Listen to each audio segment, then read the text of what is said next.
Assalamualaikum warahmatullahi wabarakatuh. Waalaikumsalam warahmatullahi wabarakatuh. Alhamdulillahi wahdah, sadaqa wa'dah, wa nasara abdah, wa a'azza jundah. Wassalatu wassalamu ala man la nabiyya ba'dah, wa ala alihi wa sahbihi wa mawalah.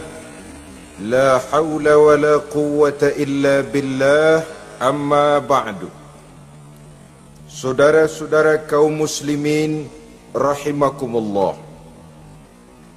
seperti kita maklum bahwa Allah subhanahu wa ta'ala menciptakan manusia dan jin untuk melaksanakan ibadah kepadanya. Manusia yang ingkar terhadap perintah ini dinamakan dengan orang-orang kafir. Sedangkan jin yang mengingkari perintah ini dinamakan dengan setan atau syaitan dalam bahasa Qur'annya. Kemudian dalam perkembangannya, jin-jin yang kafir yang dinamakan setan ini bersekongkol dan menjadi bala tentaranya iblis untuk menggelincirkan manusia dengan berbagai macam cara dan jalan dari hal-hal yang diridhoi oleh Allah subhanahu wa ta'ala. Adapun yang namanya iblis, pada hakikatnya cuma satu saja, yaitu yang ingkar kepada perintah Allah untuk sujud kepada Nabi Adam alaihi salam. Iblis inilah kemudian yang menjadi sesepuh, raja, biang atau dedengkotnya para setan. Seluruhnya akan tunduk kepada komando iblis, akan taat dan setia kepada perintah iblis untuk mencari teman yang sebanyak-banyaknya guna menemani mereka di neraka nanti. Maka mereka pun melakukan satu proklamasi yang bisa kita baca dalam surah Al-A'raf ayat 16 dan 17, di mana iblis dengan tegas menyatakan, qala fa bima aghwaytani la aq'udanna lahum siratakal mustaqim. Wahai Allah, kata iblis, dari sebab engkau telah menghukum saya, dari sebab engkau telah mengusir saya dari surga, maka saya berjanji akan menipu, akan menggelincirkan mereka, Adam dan keturunannya, dari jalanmu yang lurus. Apa jalan yang lurus? Tidak lain Islam ini. Dengan segala cara dan jalan, iblis dan bala tentaranya akan berusaha menggelincirkan manusia dari jalan yang lurus. Caranya bagaimana? Ayat ke-17 menjawab, "Tsumma la'atiyannahum min ba'di aydihim." Akan kami datangi mereka, akan kami goda mereka dari arah sebelah depan. Kalau cara itu tidak kena, wa min khalfihim, kami goda mereka dari sebelah belakang. Andai kata cara itu pun tidak mempan, wa an aimanihim, dari arah sebelah kanan. Kalaupun itu gagal, wa an syama'ilihim, kami akan datang dari arah sebelah kiri.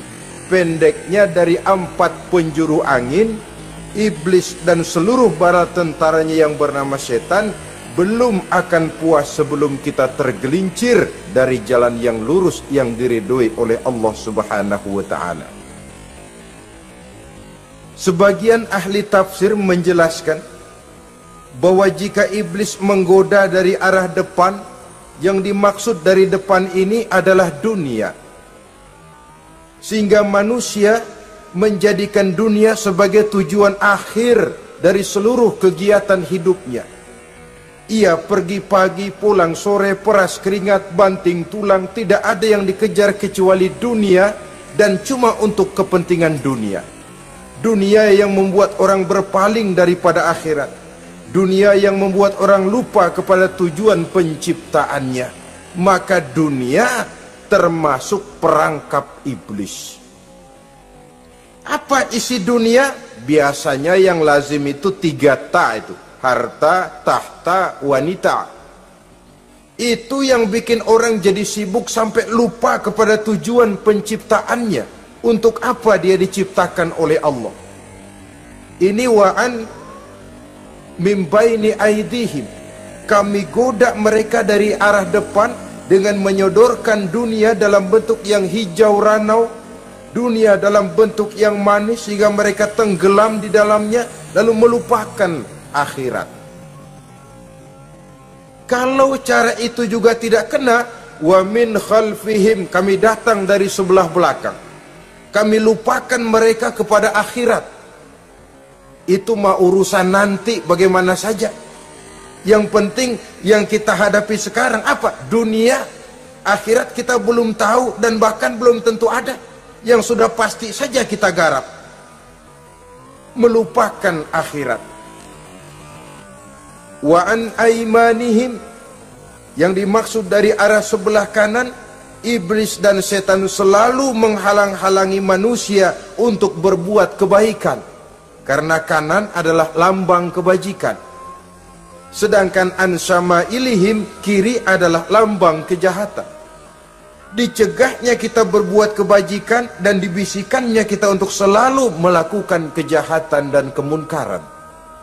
Wala tajidu aktsarahum syakirin, dan akan kamu dapati sedikit sekali di antara manusia yang bersyukur atas nikmat yang telah engkau berikan kepada mereka. Ditanamkan rasa ingkar kepada nikmat. Jika kita tidak kufur iman, dibuatnya kufur nikmat. Mengeluh padahal hidup sudah serba cukup, merasa masih sangat kurang padahal orang lain sudah titik air liurnya melihat keadaan kita. Sedikit sekali di antara mereka yang pandai bersyukur kepada nikmat yang telah engkau berikan itu, ya Allah. Jadi untuk ingkar nikmat, bisikan selalu datang dari iblis. Coba lihat itu, temanmu yang tidak pernah sholat, rezekinya lancar, kamu berhenti saja sholat. Yang tidak pernah ke masjid, pangkatnya naik terus, udah berhenti aja ke masjid. Atau setidak-tidaknya mengeluh dalam hati, Tuhan kayaknya tidak adil, kenapa saya rajin sholat kok rezeki seret bener. Padahal pada dasarnya kalau kita mau berpikir dalam bentuk yang paling mendasar, Allah selalu memberikan yang terbaik untuk kita. Jika begini keadaan kita, inilah yang terbaik buat kita menurut pertimbangan Allah. Jika kita menuntut lebih lagi, mungkin dengan keadaan yang lebih itu kita bisa tergelincir, dan Allah lebih tahu itu. Sebagai pencipta manusia, Allah lebih tahu tentang kemungkinan-kemungkinan yang bisa didapat dan dicapai oleh manusia. Bahasa ringannya, rezeki lu segini aja deh, lu jadi rajin sholat. Kalau rezeki lu melebihan jadi orang kaya dikit, nanti ngelihat masjid minggir. Allah selalu memberikan yang terbaik kepada kita. Saudara-saudara kaum muslimin, adapun iblis dan setan sudah menyadari betul bahwa iblis dan setan tempatnya di akhirat nanti jelas neraka. Itu mereka sudah sadari betul. Maka yang mereka kepengen sekarang, bagaimana mencari teman sebanyak-banyaknya untuk menemani mereka di neraka nanti. Nah inilah yang menyebabkan mereka berjibaku betul. Bahkan ada satu riwayat itu, ada waktu-waktu tertentu di mana para setan ini laporan kepada iblis. Kalau ada yang laporan gagal, bukan main marahnya si iblis ini selaku komandan. Kata setan, Pak, saya gagal menggoda si fulan karena imannya kuat. Goblok kamu. Dengan apa kamu goda dia? Dengan kedudukan. Dia tidak mau. tempuh dengan jalan lain, barangkali dengan harta. Kalau dengan harta tidak bisa, barangkali dengan wanita. Kalau dengan wanita tidak bisa, tempuh segala macam cara. Dan mereka yang laporannya enak, artinya berhasil menggoda banyak orang-orang beriman, itu konditenya naik. Bahkan mendapat semacam piagam penghargaan sebagai kadar militan daripada iblis. Nah, mereka berusaha dengan segala macam cara mengumpulkan teman sebanyak-banyaknya.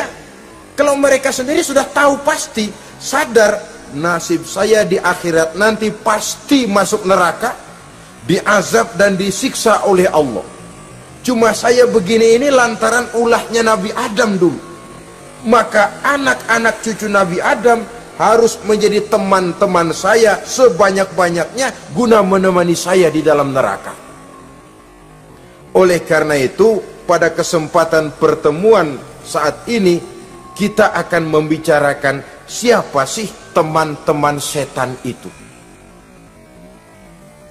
Diriwayatkan dari Wahab bin Munabbih bahwa pada satu hari iblis diperintahkan oleh Allah untuk datang kepada baginda Rasulullah sallallahu alaihi wasallam dan menjawab segala pertanyaan yang diajukan oleh baginda Nabi.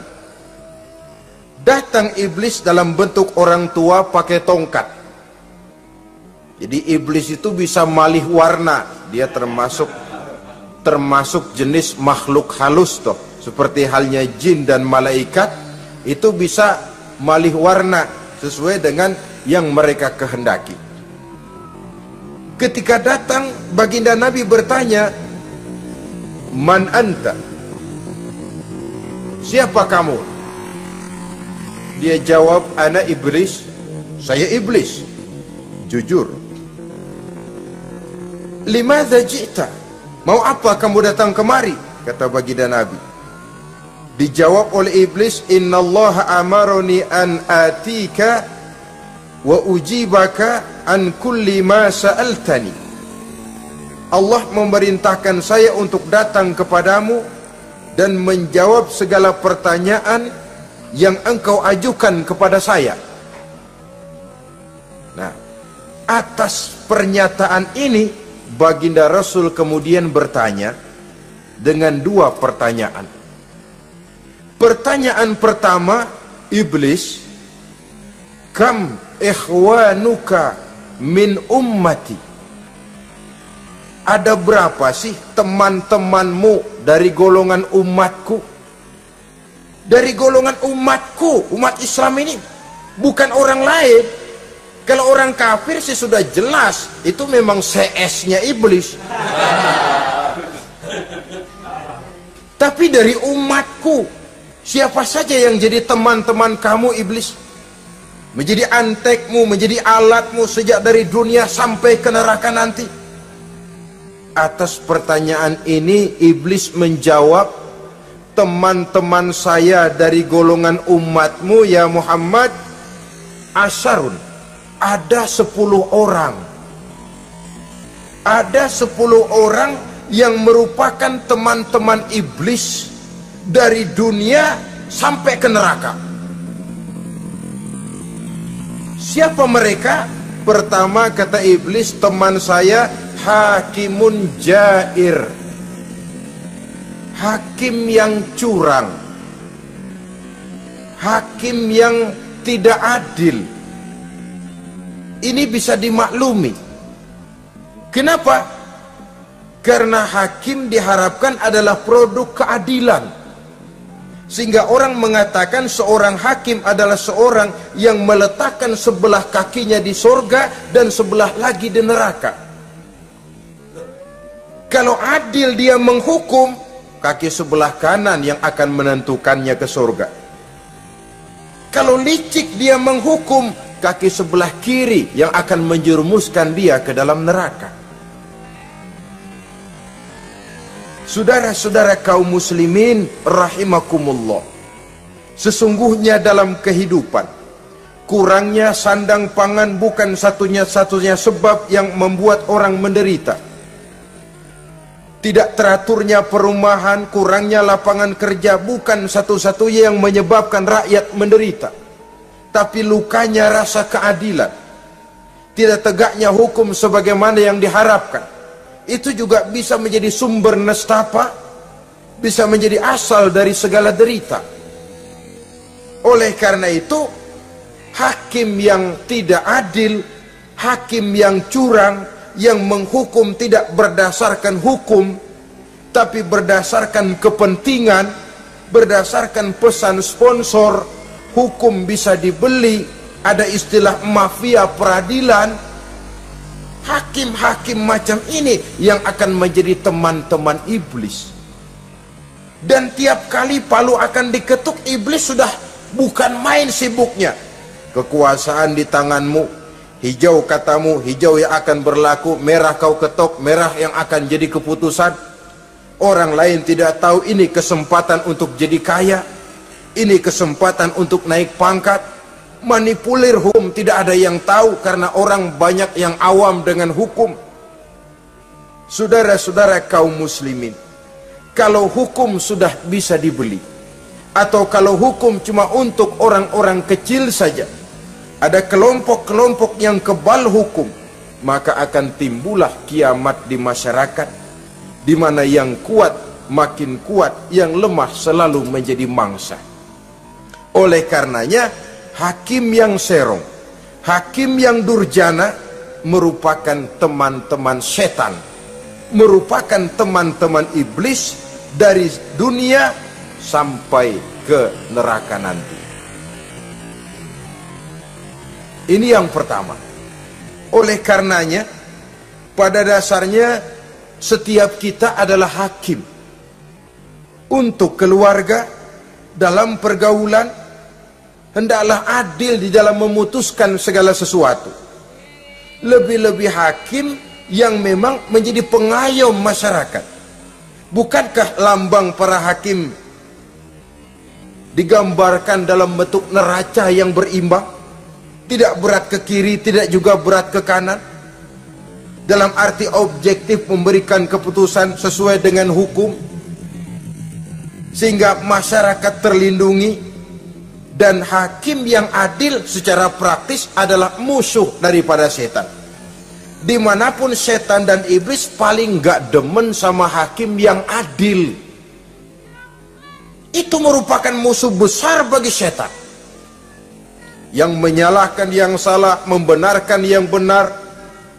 Walaupun yang salah orang besar, yang benar orang kecil. Dan kita memang oleh baginda Nabi diajarkan satu doa, Allahumma arinal haqqa haqqa warzuqna ittiba'ah. Ya Allah, perlihatkan kepada kami bahwa yang benar itu benar. Sebab sering kita lihat yang benar jadi tidak benar. Ini memerlukan kekuatan batin. Yang benar tampakkan kepada kami kebenarannya ya Allah. Sebab sekarang banyak ketidakbenaran yang dikamuflase, banyak ketidakbenaran yang diberikan lipstick sehingga kelihatannya menjadi benar. Ini baik doa ini saya pikir dibaca oleh para hakim. Allahumma arinal haqqa haqqa. Ya Allah, perlihatkan kepada saya bahwa yang benar itu benar. Dan tidak cuma sekedar itu, warzuqni ittiba'ah, berikan kekuatan kepada saya untuk mengikuti kebenaran itu. Sebab kadang-kadang terjadi juga dia tahu yang benar itu benar, tapi tidak punya keberanian moral untuk mengatakan bahwa itu benar. Dia tahu itu barang yang hak, tapi tidak terpanggil mengikuti yang hak, tidak punya kekuatan moral untuk mengikutinya. Lalu doa ini pun disambung, wa arinal batila batilan warzuqna ijtinabah. Wahai Allah, perlihatkan kepada kami bahwa yang batil adalah batil, bahwa yang salah adalah salah, bahwa yang munkar adalah munkar. Berikan kepada kami kekuatan untuk menjauhi yang munkar, yang batil, yang zalim. Saudara-saudara kaum muslimin rahimakumullah, Kita sering mencaci kaum pelacur sebagai sampah masyarakat. Tapi sadarkah kita bahwa pelacuran di bidang hukum, pelacuran di bidang intelektual, kadang-kadang pelacuran di bidang agama, dalam arti menjual ayat untuk membela yang salah dan menekan yang benar, ini juga tidak kalah bahayanya dengan prostitusi, pelacur-pelacur yang kita anggap sebagai sampah daripada kehidupan masyarakat itu. Oleh karenanya, maka hakim yang adil merupakan musuh utama daripada iblis dan setan. Mereka akan sibuk sekali kalau seorang hakim sudah berketetapan untuk melahirkan keputusan hukum yang seadil-adilnya. Ini yang pertama, teman setan adalah hakim yang nyeleweng, yang tidak adil. Yang kedua, teman saya, kata iblis, ghaniyun mutakabbir, orang kaya yang sombong. Orang kaya sombong itu teman setan.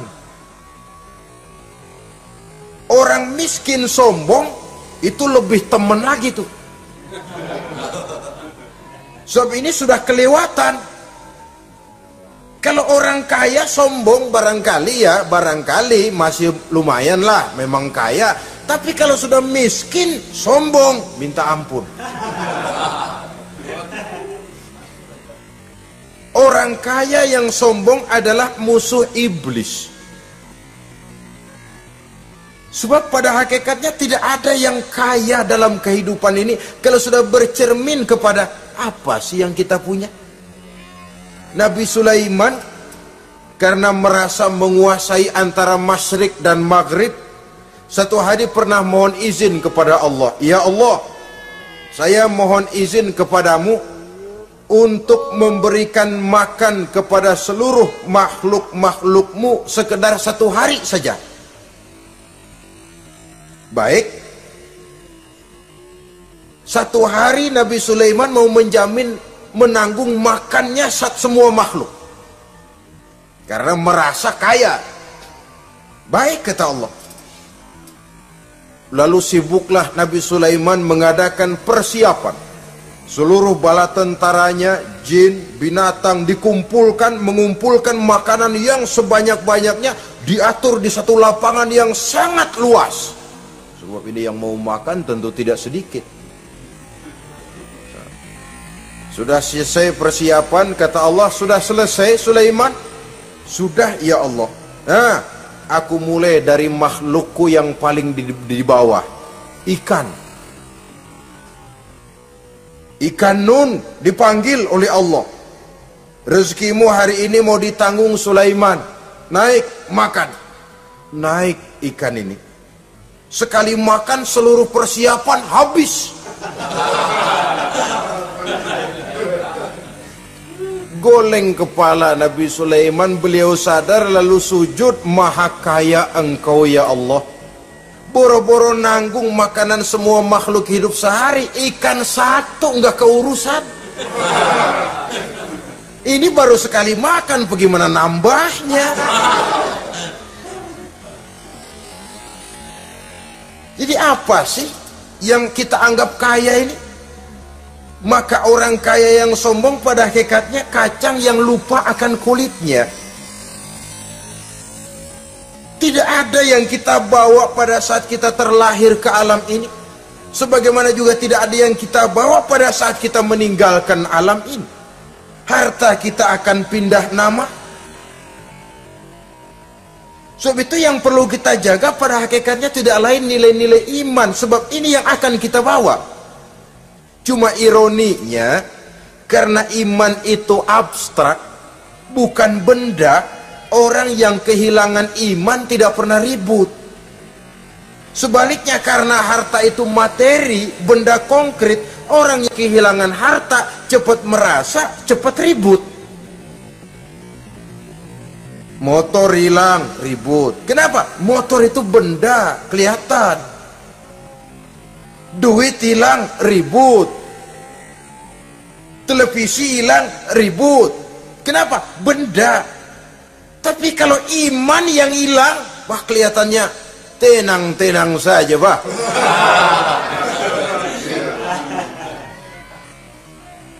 Padahal ini usaha iblis, bagaimana orang kehilangan iman, menjadi kafir, masuk grup dia untuk menemani dia di dalam neraka nanti.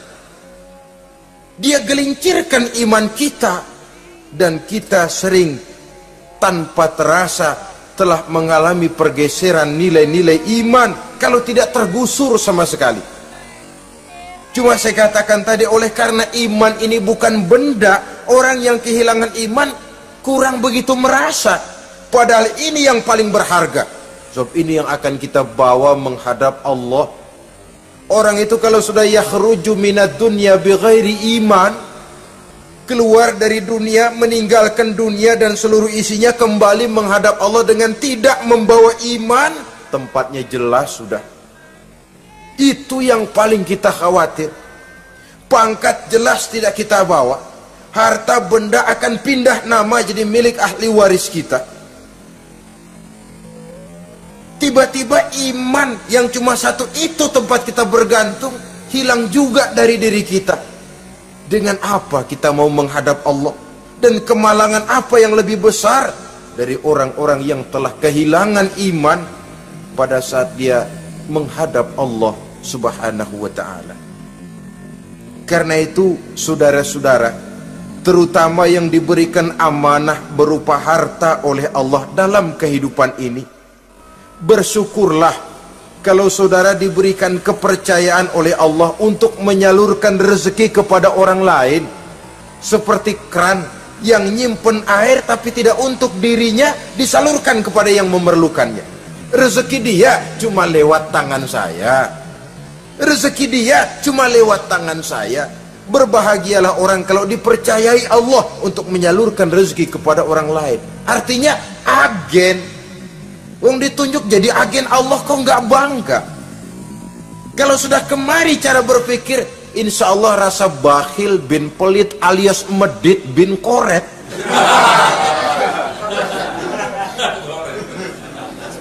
Itu insya Allah nggak ada.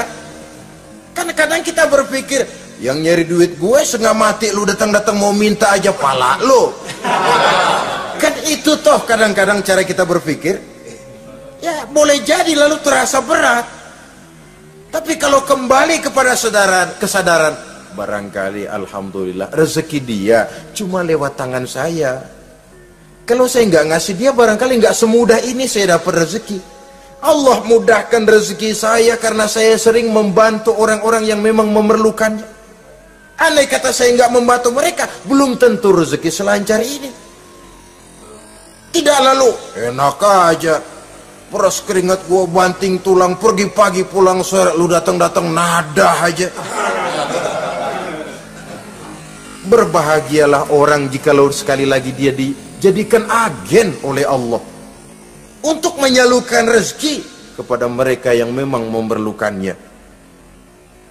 Kalau tidak ke arah itu kita berpikir, yang timbul bakhil. Bakhil lalu bermegah-megah dengan hartanya, timbul kesombongan. Senang melihat orang susah, lalu dia sendiri dengan hartanya cuma to show only, pameran. Lewat di kampung, senang kalau orang melotot, lihat mobilnya yang serba mengkilap, sepatunya yang serba mahal.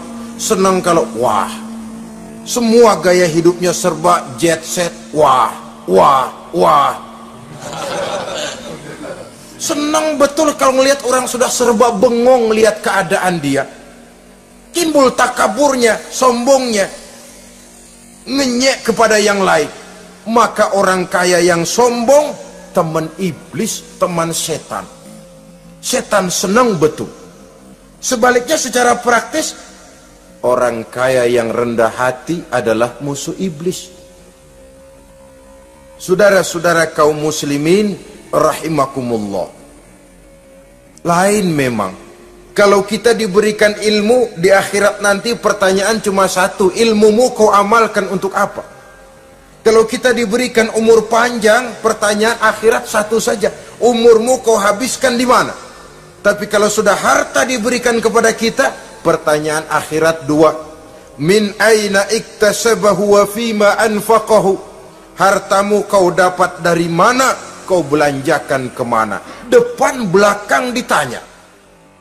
Yang ketiga, teman iblis itu tajirun khain, pedagang yang berkhianat, baik kepada sesama teman pedagangnya karena ingin lebih maju dari yang lain. Terjadi persaingan yang tidak sehat di berbagai bidang bisnis, ataupun kepada para pembelinya dengan mengatakan barang yang baik adalah barang yang tidak baik menjadi baik. Sebab pada dasarnya apabila kaum pengusaha sudah berkhianat, akan timbul kegoncangan ekonomi. Dan kegoncangan ekonomi dampaknya adalah melahirkan kelas-kelas kemiskinan. Kemiskinan merupakan satu perangkap iblis. Biasanya orang kalau udah melarat udah dekat banget sama kafir. Kalau tidak dilatar belakangi oleh nilai iman yang kuat, udah melarat udah dekat benar dah sama kafir. Apalagi iblis ini menggodanya, pandai dia. Kepada orang miskin dia datang dengan bujukan materi.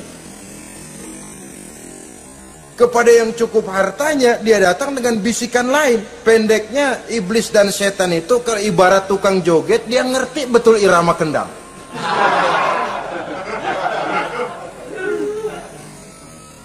Di mana kelemahan orang itu dia selidiki, dia pelajari, dari arah situ dia masuk.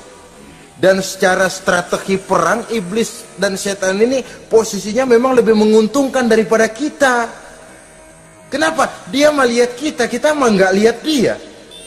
Dia bisa pelajari kebiasaan dan kecenderungan kita. Kita nggak tahu kadang-kadang kelemahan kita. Dari arah itu dia masuk. Posisi dan strateginya lebih menguntungkan daripada kita. Saudara-saudara kaum muslimin rahimakumullah. Bila ekonomi sudah goncang, terjadi penimbunan barang, terjadi spekulasi harga, timbullah kegoncangan sosial. Dan dikala itu setan dan iblis pesta. Dia merasa perangkapnya berhasil. Persaingan-persaingan yang tidak jujur, yang pada dasarnya akhirnya bukan cuma merusak sistem ekonomi, tapi juga mempengaruhi hasil kerjaan. Dalam tender-tender usaha-usaha besar misalnya, oleh karena mengajar supaya dia yang mendapat proyek, dia tidak segan sogok sini, suap sana, semir sana, usap sini. Tinggal untungnya sedikit dan dia harus dapat untung besar. Akhirnya apa? Proyek yang dikerjakan cuma asal sekedar jadi. Tidak seperti standar yang ditetapkan lagi. Juga tidak merupakan kesalahan yang sepenuhnya harus dibebankan kepada dia. Kesalahan yang merupakan siklus, mata rantai, sudah lingkaran setan. Itulah sebabnya sering saya ungkapkan, kalau manusia sudah jadi teman setan, lebih buas daripada bajing. Karena bajing cuma makan kelapa, tapi bajingan udah apa saja dimakan. Sudah jadi teman-teman iblis, tidak ngerti halal haram, hak dan batil. Ini kepentingan pribadi apa kepentingan orang banyak, yang penting sikat saja. Jadi yang ketiga ini targetnya memang kekacauan ekonomi. Yang kemelaratan, kemiskinan merupakan tangga untuk sampai kepada kekafiran. Dan iblis tahu betul itu.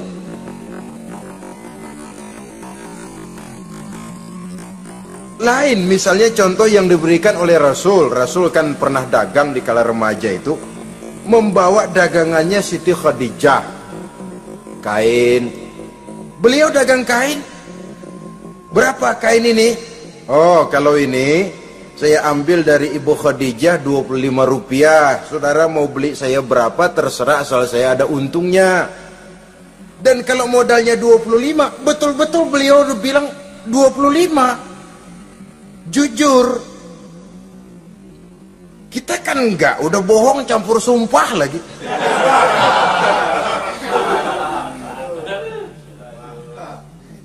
Ini yang ketiga. Yang keempat, teman-teman setan, teman-teman iblis, syaribul khamr. Orang yang minum arak, pemabuk, itu teman setan. Bahkan divonis tidak beriman orang yang pada saat meninggal dunia di dalam perutnya itu masih ada khamr. Tidak beriman divonis. Jadi dalam satu pesta di mana disediakan minuman-minuman keras, iblis itu sudah masang perangkap. Dan bila minuman itu dihampiri orang, dia mulai senang, wajahnya berseri-seri. Kalau minuman dituang ke gelas, dia tepuk tangan. Bila minuman mulai mengalir ke tenggorokan, dia jijimprakan iblis. Girang bukan main.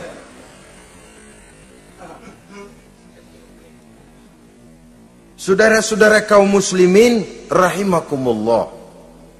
Kenapa pemabuk merupakan teman setan? Karena dalam keadaan mabuk, orang kehilangan daya kontrol. Perbuatannya nyaris tidak terkontrol lagi. Tidak ada rahasia, tidak ada harga diri, tidak ada sifat memelihara, dan itu ciri-ciri daripada iblis. Syaribul khamr, orang yang suka meminum minuman keras. Itulah sebabnya memang dalam hidup ini kita harus punya filter.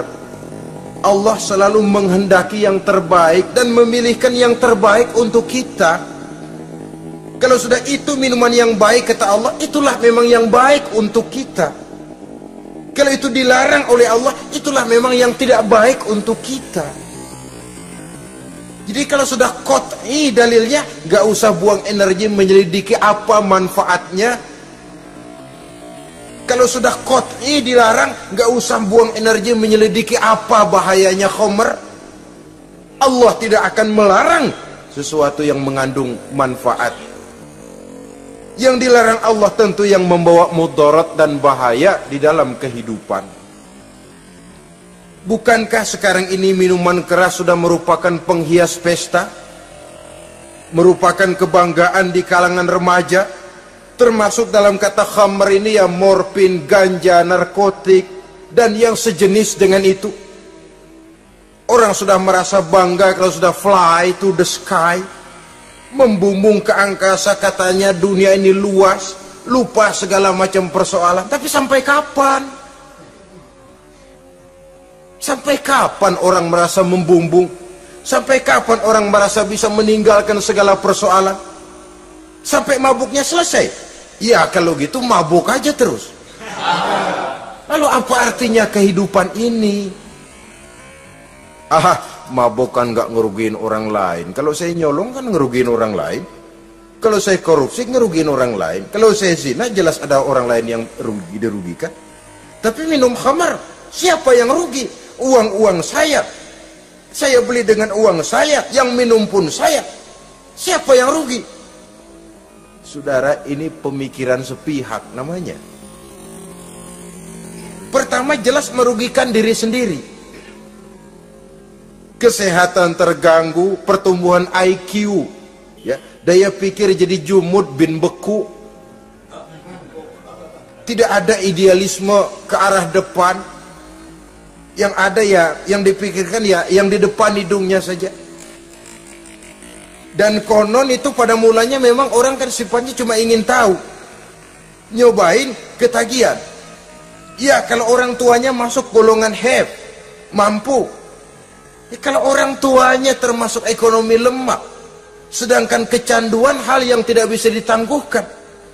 Orang yang sudah kecanduan minuman keras, Sekali dia tidak minum, sudah bukan main rasanya.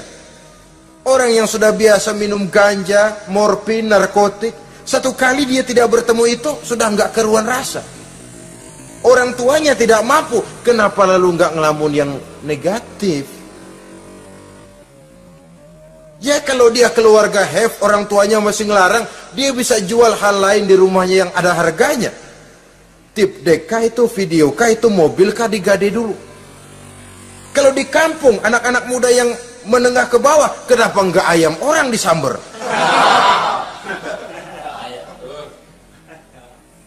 Terjadilah perbuatan negatif yang akhirnya merembet kepada merugikan orang lain.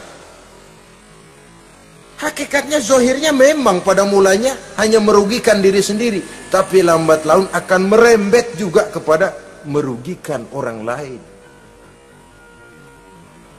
Oleh karena itu pantas kalau dalam perjalanan Mi'raj begitu hendak start dari Masjidil Aqsa menghadap Allah, kepada baginda Nabi disodorkan 2 gelas minuman, segelas susu dan segelas arak. Muhammad, kau ambil salah satu minuman itu, kau minum. Mantap. Nabi mengambil gelas yang isinya susu, lalu beliau minum. Selesai minum, kata Jibril, "Shaddaqta ya Muhammad, laqad asabtal haq." Kamu benar Muhammad, pilihanmu tepat. Kenapa? Untung saja susu yang kamu minum. Kalau arak yang kamu ambil, kamu pilih dan kamu minum, pasti umatmu bakal pada jadi umat teler semua nanti. Nabi milih susu saja umatnya masih banyak yang teler, apalagi kalau beliau memilih khamr waktu itu. Tapi ini sekedar simbol bahwa begitulah kita dalam hidup. Saudara, kalau di depan kita ditaruh segelas jamu, segelas sirup, kira-kira pilih mana? Sirup apa jamu? Orang yang berpikir panjang ke depan, dia bakal pilih jamu. Memang pahit, getir, nggak enak, tapi besok pagi badan enteng, kerja semangat, berpikir cerdas, gairah ada. Orang yang pikirannya pendek, ngapain jamu getir nih, sirup nih, manis ini, dia minum, bukan main manisnya, besok pagi bibir pada jontor. Begitulah dalam kehidupan ini. Maka hendaknya kita berusaha dengan sekuat kemampuan untuk menghindarkan diri dari minuman keras dan pengaruh-pengaruhnya. Yang kelima, teman iblis itu al-qattat, tukang-tukang fitnah. Itu suling iblis itu, trompet setan. Sebab apa? Benar kalau Quran mengatakan, Nabi mengatakan al-fitnatu asyaddu minal qatli. Fitnah lebih bahaya dari pembunuhan. Sebab apa? Pembunuhan membunuh orang secara langsung. Fitnah membunuh orang pelan-pelan. Kalau mati mendingan cepat daripada pelan-pelan. Pelan-pelan mati, cepat mati, enakan cepat, nggak ngerasain sakit. Fitnah membunuh orang pelan-pelan. Nama baik orang hancur, dicoreng-moreng di tengah masyarakat. Maka tukang-tukang fitnah, teman-teman setan dari dunia sampai ke neraka nanti. Karena fitnah lebih bahaya daripada pembunuhan. Mengada-ada yang tidak ada diada-adakan, fitnah. Melebih-lebih, berita semeter jadi 3 meter, yang 2 meter. Ya kalau positif, kalau negatif, fitnah. Memang orang bilang kalau kita nitip duit jangan harap lebih, kurang bisa. Tapi kalau nitip omongan jangan harap kurang, pas saja sudah untung itu. Biasanya lebih, namanya omongan. 1 meter jadi 2 meter, 2 meter jadi 3 meter. Itu sifat dari yang namanya omongan. Kita kirim uang, udah nggak bakalan lebih dah. Ini nitip uang sama saya 50.000, tambahin 10.000, langka yang berpikir begitu. Kurang malah bisa, enak aja nitip, gua kan kemarin pakai ongkos. Hitung transport misalnya. Tapi kalau sudah nitip omongan, pas saja sudah untung loh. Biasanya malah lebih. Fitnah pernah melanda Nabi Zakaria. Fitnah pernah melanda Habil dan Qabil. Fitnah pernah melanda Nabi Ibrahim. Fitnah bahkan pernah melanda kehidupan baginda Rasulullah sallallahu alaihi wasallam. Dalam peristiwa yang lazim kita kenal dengan hadisul ifki, bagaimana gosip pun sempat mengguncang rumah tangga kehidupan baginda Nabi. Sehingga pantas kalau beliau sendiri mengatakan al-fitnatu asyaddu minal qatli. Fitnah itu lebih bahaya daripada pembunuhan, karena fitnah membunuh orang secara pelan-pelan. Saudara-saudara kaum muslimin rahimakumullah, lidah tidak bertulang. Sohirul jirmi azimul jurmi, kecil bentuknya tapi besar akibatnya. Kalau kita luka karena silet 2-3 hari boleh sembuh, tapi luka karena lidah seumur hidup kita ingat. Asal lihat orangnya ingat, nih dia nih yang ngomong kagak enak banget, gua tandain dah.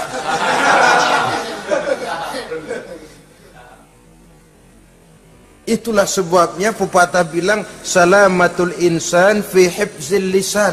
Orang akan selamat jikalau dia pandai menjaga lidahnya.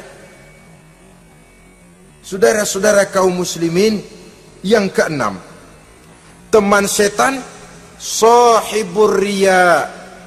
Orang yang riya, beramal cuma to show only, supaya ingin dipuji orang, ingin dilihat orang, riya namanya. Tidak ada ikhlas. Sebab kata Imam Ghazali, an-nasu kulluhum niyamun illal alimun, wal alimuna an-nasu kulluhum mauta illal alimun, wal alimuna niyamun illal amilun, wal amiluna mughtarruna ilal mukhlisun. Manusia itu pada hakikatnya mati kecuali orang alim. Orang alim sekalipun hidup hakikatnya adalah tidur, kecuali orang yang mengamalkan ilmunya. Dan orang yang mengamalkan ilmunya banyak yang tertipu, kecuali orang yang ikhlas. Tepat ini fatwa Imam Ghazali. Manusia hakikatnya tidur, kecuali orang yang alim. Orang yang alim walaupun hidup tapi tidur. Hidup tidur, ya nggak bisa berbuat banyak, kecuali orang yang mengamalkan ilmunya. Dan orang yang mengamalkan ilmunya banyak yang tertipu, kecuali yang ikhlas. Jadi kalau amal itu adalah jasad, ikhlas itu adalah ruh. Amal tanpa ikhlas patung. Patung tidak bisa berkembang, tidak bisa berbuat banyak, namanya patung. Itu amal tanpa ikhlas. Ini termasuk penyakit batin toh, ikhlas, riya, ujub, sum'ah, penyakit kepengen didengar orang, penyakit kepengen dilihat orang.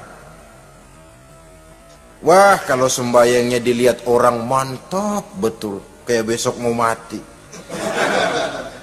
Tapi kalau sudah sembahyang nggak dilihat orang, wah kilat khusus, cepat bukan main. Riya. Ini yang menghancurkan amal ini nggak terasa. Sifat kita sendiri.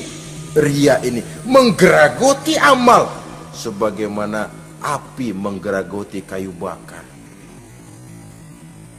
Yang ketujuh, teman setan akilu malil yatim. Orang yang memakan harta anak yatim. Itu setan senang betul itu. Dia bisikkan, kau kan ngurus anak yatim. Kau sudah menanamkan budi kepada mereka, jadi wajar kalau kau ambil bagian. Mula-mula memang dalam batas yang wajar, makin lama malah berebut sama yatimnya. Makin kesonoin, yatimnya malah nggak keduman, panitianya yang kenyang. Akilu malil yatim, orang yang memakan harta anak yatim secara zalim, ini merupakan teman setan. Sebaliknya, orang yang melindungi anak yatim, kata Nabi, seperti dua jari ini dengan aku di akhirat nanti. Dekat derajatnya dengan Rasul. Yang kedelapan, teman setan al-mutahawinu bis shalah, orang yang nganggap enteng sholat, ngenteng-ngentengin sholat. Nanti aja dah, kalau udah tua-tuaan, bayang mah gampang, saban sari ada. Kalau ini nih tinju jarang-jarang. Al-mutahawin, ngenteng-ngentengin. Pada dasarnya agama itu mudah, jangan dipersulit, tapi juga jangan dipermudah. Agama itu tidak berat, jangan diberat-beratin, tapi juga jangan dienteng-entengin. So yang enteng, kalau kita entengin, akhirnya menganggap remeh. Mulanya memang sedikit, makin lama makin banyak, makin lama makin banyak, makin bertumpuk. Apalagi kalau sadar kita sholat adalah tiang daripada agama. Bagaimana rumah akan tegak tanpa tiang yang kuat? Bagaimana agama akan tegak dalam diri seseorang kalau sholatnya dia enteng-entengi? Jangankan yang sunnah, yang wajib saja. Kadang-kadang tutup lubang gali lubang. Padahal itu merupakan tiang pokok. Rumah itu untuk kuat harus ada tiang-tiang tambahan. Tiang tambahan ini ya nawafil, ya rawatib, solat-solat sunnah itu. Itu untuk menjaga stabilitas temperatur batin kita kepada Allah. Al-mutahawinu bis shalah. Jadi kalau sudah masuk waktu, beduk misalnya berbunyi, azan berkumandang, iblis mulai menyebar bala tentaranya. Pasukan, siap.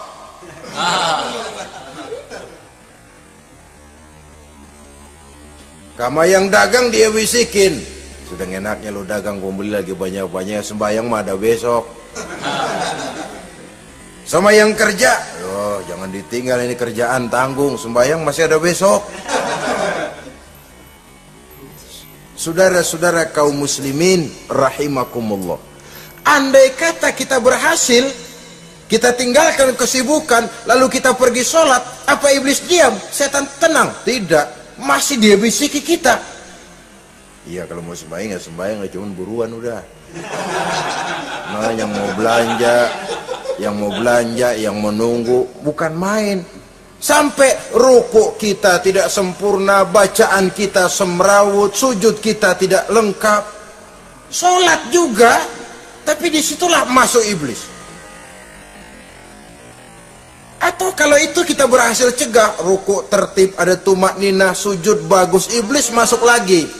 Wah, memang sembahyang kamu mantap, orang lain gak ada yang sembahyang kayak kamu. Yang timbul apa? Ujub, sombong kepada diri sendiri. Begitu rapi sembahyang, lo ya pada kagak sembahyang, apaan lo? Gua nih. Itu sudah perangkap iblis. Jadi lewat segala macam cara dan jalan, kepada yang ibadahnya bagus ditanamkan rasa ujub, kepada yang mau berusaha bagus ditanamkan sifat was-was, buru-buru. Saudara-saudara kaum muslimin, ini yang ke-8. Yang ke-9, mani'uz zakah, orang yang enggan membayar zakat itu teman setan. Gak ada urusan sama zakat, sayang-sayang harta dizakatin. Saudara-saudara, padahal zakat itu kata Nabi, zakku amwalakum biz zakat, bersihkan hartamu dengan zakat. Jadi barangkali bercampur harta itu dengan sedikit yang tidak baik, bercampur dengan yang kotor, zakat itu membersihkan yang lain. Kita misalnya dalam satu kelas punya murid 40 orang, 42 orang, ada 2 orang yang bandel, nggak ketulungan. Sudah segala macam cara kita perbaiki, nggak juga berhasil. Ini kan kalau nggak diatasi kan mempengaruhi yang teman-teman yang 40 orang. Untuk menyelamatkan yang 40 ini, nggak apa-apa yang 2 keluarin. Bikin pemecatan. Anak saudara, kami sudah tidak sanggup lagi mengajar. Dengan ini kami berhentikan dari sekolah yang kami pimpin untuk menyelamatkan teman-teman yang lebih banyak. Mengeluarkan yang 2 untuk menyelamatkan yang 40. So kalau tidak ini nanti ngerembet, yang 40 ngikut jadi ngeres. Itu juga harta. Zakat untuk membersihkan yang masih tersisa. Yang terakhir, yang ke-10, teman setan, musuh, teman iblis, man yutilul amal, orang yang terlalu panjang angan-angan, penghitung bintang di langit, yang hidup cuma ngitung jikalau, wiridannya cuma jikalau.